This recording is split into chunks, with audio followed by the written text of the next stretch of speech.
طرف ابھی جو ہے سوالات کا سلسلہ آغاز کروں گی تاکہ آپ لوگ بھی غور سے سنیے اور دیکھیے کہ جی ریڑھ کی ہڈی کا ہمارے جسم کے اندر کیا کردار ہے. تو تھوڑا سا اس حوالے سے آپ آگاہی دیجئے. دیکھیں جی، ریڑھ کی ہڈی تو ہمارے پورے فزیکل سٹرکچر کو برقرار رکھتی ہے. ٹھیک ہے، ریڑھ کی ہڈی پہ ہی ہمارا پورا جسم جو ہے وہ سٹینڈ کر رہا ہوتا ہے. ٹھیک ہے، وہ ہمارے اے لیولز کی کتاب میں ایک پکچر تھی، اس میں دکھایا گیا تھا کہ اگر جسم سے اس ریڑھ کی ہڈی کو نکال دیا جائے تو جسم یوں زمین کے ساتھ لگ کے بیٹھ جائے گا. ٹھیک ہے، تو ریڑھ کی ہڈی ہی ہے جس نے پورے جسم کو سنبھالا ہوا ہے، رکھا ہوتا ہے، سنبھالا ہوتا ہے. تو پورے جسم کا وزن بھی ریڑھ کی ہڈی پہ ہی ہوتا ہے. بالکل جی، پورے جسم کا وزن جو ہے وہ ہماری ریڑھ کی ہڈی برداشت کرتی ہے، اس لیے اس کا صحت مند ہونا بڑا ضروری ہے.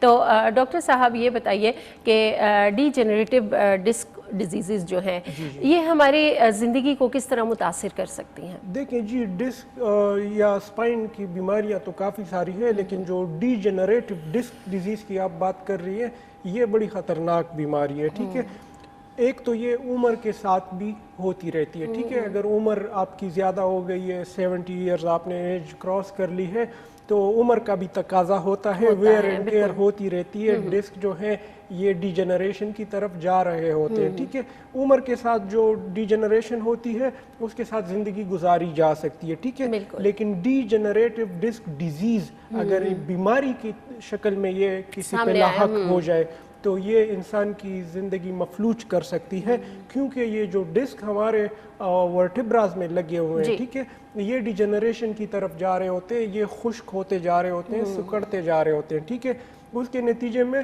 ورٹیبراز اپنے اوپر ٹچ ہونے کو ہو جاتے ہیں. ٹھیک ہے، تو اگر ہم دیکھیں زیادہ ایج کے بوڑھوں میں ان کی ہائٹ کم ہو جاتی ہے. ٹھیک ہے، ان کی ہائٹ کم اسی وجہ سے ہوتی ہے کیونکہ ڈسک جو ہے وہ ڈی جنریشنز کی طرف جا رہے ہوتے ہیں، تو اس کی وجہ سے ورٹیبراز میں گیپ کم ہوتا جاتا ہے اور ہائٹ جو ہے وہ نیچے کی طرف آ رہی ہوتی ہے. ٹھیک ہے، لیکن اگر کسی ایسے بھی کیسز آتے ہیں کہ نوجوانوں میں بھی ڈی جنریشن آ جاتی ہے، ٹھیک ہے، بیماری کی شکل میں، تو اگر بیماری کی شکل میں یہ آ جائے اور اس کو وقت پہ نہ کنٹرول کیا جائے تو انسان پوری زندگی کے لیے مفلوج ہو سکتا ہے، وہ بستر پہ جا سکتا ہے پوری زندگی کے لیے. تو بڑی خطرناک یہ ایک بیماری ہے.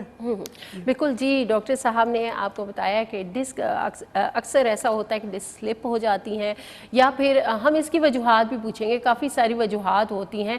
اور ڈاکٹر صاحب یہ بھی بتائیے گا کہ ڈی ہائیڈریشن جو ہے وہ اس کا سبب ہوتی ہے، مین جو ہے. بالکل ڈسک ڈی ہائیڈریشن کی وجہ سے کافی اس طرح کے مسائل بنتے ہیں. اکثر لوگوں کو شیاٹیکا کی شکایت ہوتی ہے نا، ارکن نساء کی، تو ہم جب ان کا MRI دیکھتے ہیں یا CT اسکین دیکھتے ہیں تو اس میں L4 S1 میں یا L5 میں ادھر جو ہے ڈسک ڈی ہائیڈریشن کی وجہ سے ڈسک بیٹھ چکا ہوتا ہے اور جو شیاٹک ہمارا نرو ہے اس پہ کمپریشن آئی ہوتی ہے. اس کمپریشن کے نتیجے میں ان کو ایک ٹانگ میں درد اور کمر میں درد، اس طرح کی شکایات پیدا ہوتی ہے. تو ڈسک کا ڈی ہائیڈریٹ ہونا بھی آپ کو بستر پہ لٹا سکتا ہے.